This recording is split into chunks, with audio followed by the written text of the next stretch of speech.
అండి రాజకీయాలు ఫక్త్ వ్యాపారాత్మక ధోరణిలో నడుస్తూ ఉన్నాయని వాళ్ళే ఆఫ్ ద రికార్డ్ అంటే ఆన్ రికార్డ్ చెప్పకపోయినా ఆఫ్ ద రికార్డ్ చాలాసార్లు అంటూ ఉంటారు. మీకేమనిపిస్తూ ఉందండి? మరి వ్యాపారవేత్తలే వస్తున్నారు కదా రాజకీయాల్లోకి. డబ్బులు ఎవరి దగ్గర ఎక్కువ ఉంటే వాళ్లే కదా. ఇన్ని సంవత్సరాలు ఒక పార్టీని నమ్ముకొని చేసిన వ్యక్తులకు సీట్లు ఇవ్వకుండా బయట నుంచి ఎవరో వ్యాపారవేత్తలు వచ్చేస్తే వాళ్ళకి ఇస్తున్నారు చాలా చోట్ల. పరిమళ నత్వానికి ఈ రాష్ట్రంలో what is his locus stand అండి? పరిమళ నత్వాన్ని రిలేటివ్ ఆఫ్ అంబానీ, ఆయనకి ఇక్కడి నుంచి మనం రాజ్యసభ సీట్ ఇచ్చాము ఈ స్టేట్లో. తెలంగాణలో పనిచేస్తున్న ఒక అడ్వకేట్కి ఇక్కడి నుంచి ఇచ్చారు రాజ్యసభ సీట్. ఎందుకు ఎలా ఇస్తారు? అదంటున్నాను, ఈ రాష్ట్రం కోసం పనిచేస్తున్న వాళ్ళు, ఈ రాష్ట్రం కోసం ఉన్నవాళ్ళు, వాళ్ళకి ఈ విధంగా ఇవ్వాలి. కానీ ఆ విధంగా ఇస్తూ పోతే రిలయన్స్ వాళ్ళ బంధువుని, మరి రిలయన్స్ వాళ్ళు ఏమైనా చేశారా ఇక్కడ? మరి ఈ విధంగా ఉన్నప్పుడు మరి ప్రశ్నించాలి కదా ఎవరో ఒకరు. మరి ఎక్కడ ప్రశ్నిస్తున్నారు? ఎవరు ప్రశ్నిస్తున్నారు? ప్రశ్నించడానికి ఎవరూ లేరు. ఆ అసెంబ్లీ చూస్తే ఏ విధంగా ఎంత ఘోరంగా తిట్టుకుంటున్నారో. ఇప్పుడు నేను ప్రచారంలోకి వెళుతున్నప్పుడు అందరూ అదే అంటారు, ఆ అసెంబ్లీని కొంచెం మీరు వెళ్ళి మార్చాలండి అంటున్నారు. ఆ అసెంబ్లీలో ఎప్పుడు కూడా విషయాల గురించి చర్చ జరగదు. ఒకరి మీద ఒకరు కొట్లాడుకోవడం, ఒకరి మీద ఒకరు ఆరోపణలు చేసుకోవడం, ఈవెన్ వ్యక్తిగత స్థాయికి కూడా తీసుకొచ్చి అనరాని మాటలు కూడా అక్కడ అని, ఈ విధంగా పార్లమెంట్ ఉన్నప్పుడు, అసెంబ్లీలు ఉన్నప్పుడు మా పిల్లలకి ఏం చూపించాలి? ఇవి బాధపడుతున్నారు ప్రజలు. సో ఈ విధంగా స్టాండర్డ్స్ అన్నవి పెంచాలి అన్నది ముఖ్యమైన కాన్సెప్ట్. అందుకనే జై భారత్ నేషనల్ పార్టీ మేము అనుకున్నాం. సార్ చాలాసార్లు ఒక మాట వింటూ ఉంటాం, అంటే అసెంబ్లీలో కానీ లేకపోతే రాజ్యసభలో, లోక్సభలో కానీ ఎవరైనా అంటే పరిధి మించి మాట్లాడితే అన్పార్లమెంటరీ లాంగ్వేజ్ అని అంటారు. అంటే అసలు పార్లమెంటరీ లాంగ్వేజ్ ఏంటి, అన్పార్లమెంటరీ లాంగ్వేజ్ ఏంటి సార్? అసలు అంటే ఆ పేర్లు ఎందుకు పెట్టారు? అంటే నాకు తెలుసు ఈ మధ్య వ్యత్యాసం నాకు తెలుసు, కానీ ఆ పేర్లు ఎందుకు పెట్టారు? పెట్టడానికి మూల కారణం ఏంటి? అంటే ఈ పార్లమెంట్ అన్నది ఒక ఉచ్చమైన స్థానం. అంటే అక్కడ ప్రజాప్రతినిధులు అక్కడ కూర్చుంటారు. కాబట్టి వాళ్ళు ఏ భాష మాట్లాడతారు, ఏ పదం మాట్లాడతారు, దాని ప్రభావం ప్రజల మీద ఉంటుంది. కాబట్టి అటువంటి పార్లమెంట్లో వాడాల్సిన భాష అన్నది ఒక డిక్షనరీ కూడా ఉంటుంది. అక్కడ ఏది పార్లమెంటరీ, అన్పార్లమెంటరీ అని కొత్త కొత్త పదాలు కూడా యాడ్ చేస్తుంటారు అందరూ. కాబట్టి అటువంటి వాళ్ళు మాట్లాడే భాష వల్ల ప్రజలు ఇప్పుడు పార్లమెంట్లోనూ అసెంబ్లీలోనూ ఈ విధమైన భాష మాట్లాడుకుంటే ప్రజలు కూడా మాట్లాడతారు. ఏమంటారంటే మా ప్రతినిధులే మాట్లాడుతున్నారు అక్కడ. కాబట్టి ఇప్పుడు ఏమైపోయిందంటే టోటల్గా రివర్స్ అయిపోయింది. మొత్తం అన్పార్లమెంటరీ లాంగ్వేజ్ అక్కడే వాడబడుతుంది. ఇది చాలా దురదృష్టకరం. మనం ఏదో ఎంజాయ్ చేయొచ్చు, కానీ ఆయన ఇలా మాట్లాడుతున్నాడు, ఇతను భలే కామెంట్ చేశాడరా, యమా పాయింట్ పట్టాడరా, ఏం మాట్లాడరా అని. కానీ దానివల్ల ఏమవుతుందంటే సమాజం మీద ప్రభావం పడుతుంది, యువతరం మీద ప్రభావం పడుతుంది, మన బిహేవియర్ మీద ప్రభావం. ఇప్పుడు చూడండి, ఎక్కడైనా బయటికి వెళ్తుంటే ఎలా మాట్లాడుకుంటుంటారు ఒకరొకరు. కనీసం మినిమం కర్టసీస్ కూడా ఉండవు. ట్రైన్లో చాలాసార్లు ప్రయాణం చేస్తుంటాను, పెద్ద దీంట్లో ఒకరు వీడియో చూసేస్తుంటారు. కనీసం ఇయర్ ఫోన్స్ పెట్టుకోవాలన్న సెన్స్ కూడా ఉండదు. ముగ్గురు నలుగురు కలిసి రకరకాల మాట్లాడుతుంటారు, అసభ్య పదాలు మాట్లాడుతుంటారు, మహిళలు ప్రయాణం చేస్తుంటారు. ఈ మాత్రం జ్ఞానం లేకుండా జరుగుతున్నది ప్రధానమైన కారణం అంటే వాళ్ళు అదే అంటారు, చూడండి మా ఎమ్మెల్యేలు ఏ విధంగా మాట్లాడుకుంటున్నారు, వాళ్ళు మాట్లాడితే లేదు మేమేం మాట్లాడితే ఏముంది. సో ఇలాంటి ప్రభావం ఉంటుంది. అందుకనే భగవద్గీత ఎప్పుడు అంటుంది, సమాజంలో ఎవరైతే వ్యక్తులను మనం ఆదర్శం అనుకుంటామో వాళ్ళ ప్రభావం చాలా ఉంటుంది. వ్యక్తుల యొక్క మాటల్లో కానీ వాళ్ళ ప్రవర్తనలో కానీ ఏదైనా మార్పు వస్తే అది దాని ప్రభావం ప్రజల మీద పడుతుంది అంట. కాబట్టి చాలా జాగ్రత్తగా నడుచుకోవాలి. అసలు మన ఎమ్మెల్యేలకు, ఎంపీలకు ట్రైనింగ్ ఎక్కడ ఉంటుందండి? ఇప్పుడు చూడండి, రేపు ఎలక్షన్లు అయిపోగానే అందరికీ ఎలక్టెడ్ అని వస్తారు, వీళ్ళు వెంటనే వెళ్ళిపోయి అసెంబ్లీలో ప్రమాణ స్వీకారం చేస్తారు. ఆ తర్వాత మళ్ళీ ఎలాగైతే సివిల్ సర్వీసెస్ మేము 35 సంవత్సరాలు ఉన్నప్పుడు మాకు సుమారుగా 2.5 సంవత్సరాలు ట్రైనింగ్లోనే ఉంటాం మేము మొదట. కాబట్టి ఎమ్మెల్యేలకు, ఎంపీలకు మొదట ఒక 3 నెలలు ట్రైనింగ్ పెట్టండి.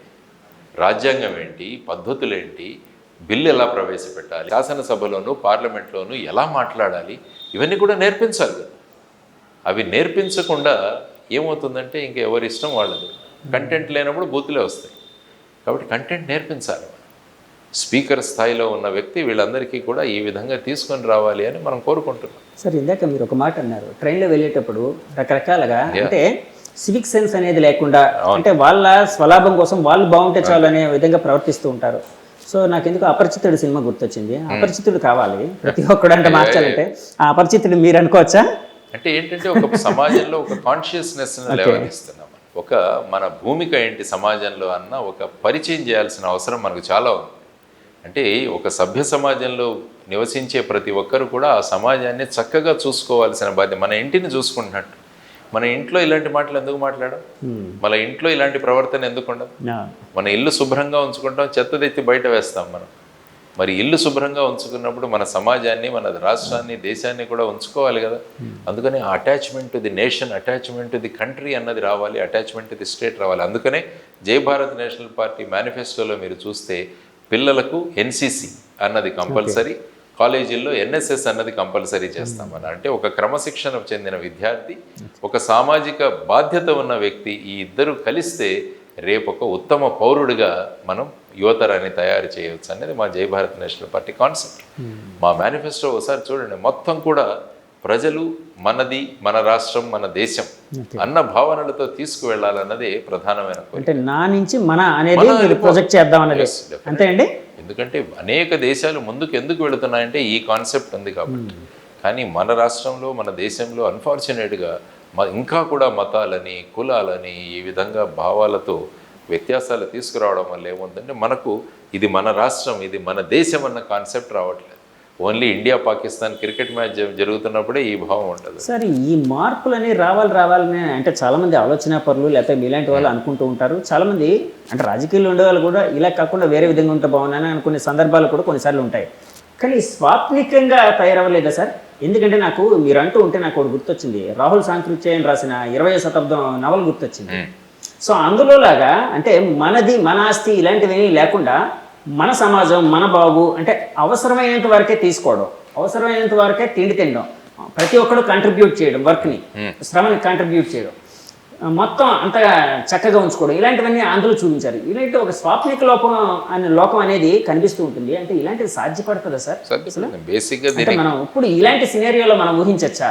బేసిక్గా దీనికి కావాల్సింది విద్యా విధానంలో మార్పు రావాలి.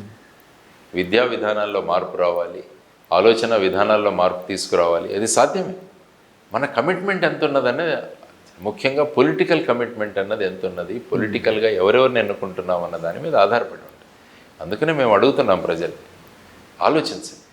మూసపోసిన రాజకీయాలకు మీరు బలి కాకండి, కొత్త విధానాలను తీసుకొద్దాం, ఒక ప్రయత్నం చేద్దాం అన్నది మా కాన్సెప్ట్. చూద్దాం ప్రజలు ఏ విధంగా స్పందిస్తారు.